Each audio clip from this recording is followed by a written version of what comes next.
minta membuat laporan lagi ya, sama seperti topik minggu lalu. Deadline pengumpulannya sama ya, 1 minggu, yaitu tanggal 19 April sebelum kelas dimulai ya. Jadi batas akhirnya jam 8 submissionnya.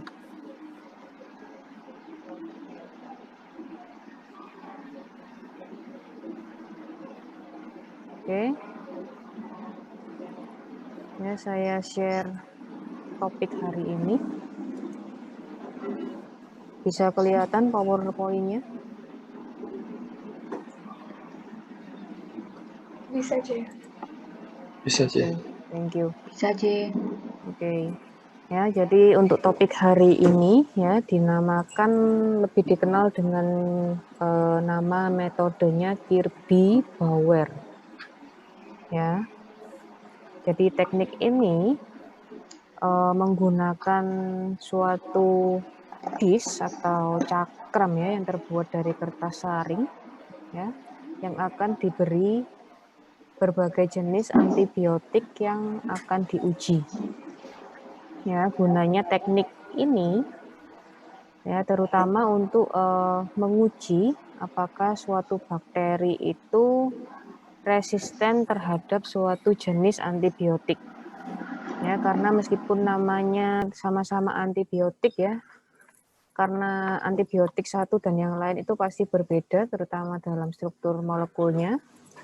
Ya, mereka juga mempunyai efektivitas yang berbeda untuk membunuh ataupun menghambat pertumbuhan suatu mikroorganisme ya. Nah, dengan metode Kirby-Bauer ini kalian bisa melihat bagaimana suatu jenis mikroba itu resisten ya, keresistenan suatu jenis mikroba terhadap berbagai jenis antibiotik. Cara melihat resistensinya gimana? Ya, saya langsung lompat ke bagian agak akhir. Jadi untuk pendahuluannya nanti bisa kalian baca lebih lanjut ya ketika melakukan simulasi. Oke, saya sedikit jelaskan tentang hasilnya langsung. Ya, jadi di sini ya dengan menggunakan metode Kirby-Bauer ya, kita bisa melihat bagaimana suatu mikroba ini resisten terhadap suatu jenis antibiotik. Ya, misalnya yang E. coli aja, jadi cawan pertama. Ya, di sini untuk E. coli dia diuji terhadap 4 jenis antibiotik ya dengan kode CIP, SC, dan D. Ya, di sini kalian bisa lihat ada yang dinamakan zone of inhibition. Ya, apa itu nanti silakan dipelajari ketika simulasi. Ya, dari hasil ini terlihat kalau zone of inhibition atau ZOI dari E. coli itu paling besar terhadap antibiotik CIP. Ya, kesimpulannya bagaimana? Ya, itu nanti yang harus kalian cari tahu.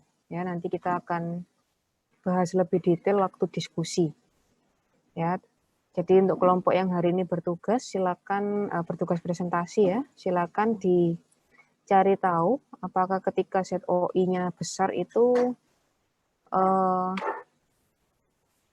mikroba itu dinyatakan resisten atau lebih tidak resisten ya. Nah, di sini saya sedikit jelaskan untuk mengukur ZOI-nya ya, lingkaran diameter lingkaran yang ada di cawan ini.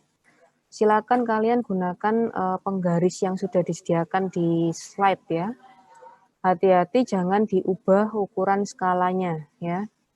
Karena nanti kalau skalanya diubah nanti hasil dari kelompok satu dengan yang lain pasti beda-beda ya. Jadi jangan diubah-ubah skalanya.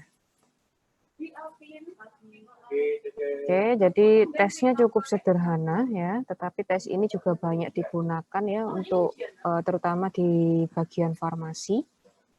Ya, untuk mengecek keresistenan suatu mikroorganisme ya terhadap obat-obat antibiotik terutama yang baru-baru.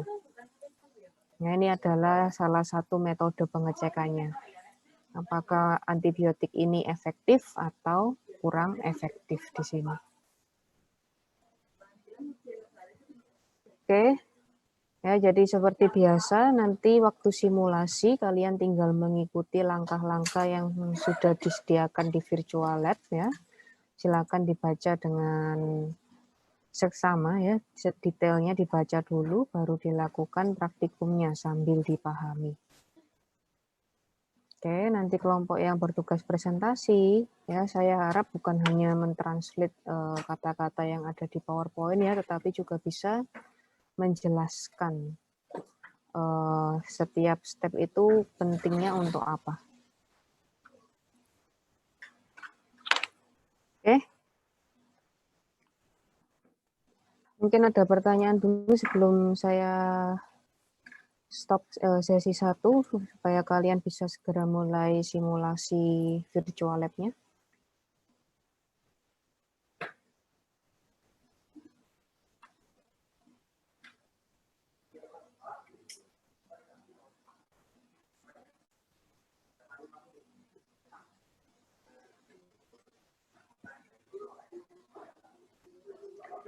Oke, kalau belum ada untuk responsinya cukup singkat seperti itu aja. Silakan yang bertugas presentasi bisa diskusi kelompok, yang lain bisa melakukan simulasi virtual lab-nya secara mandiri ya.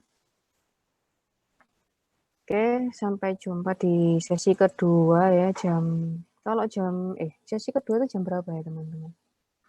Oh 10.40 ya. Oke. Ya, sampai jumpa di sesi kedua jam 10.40. Terima kasih.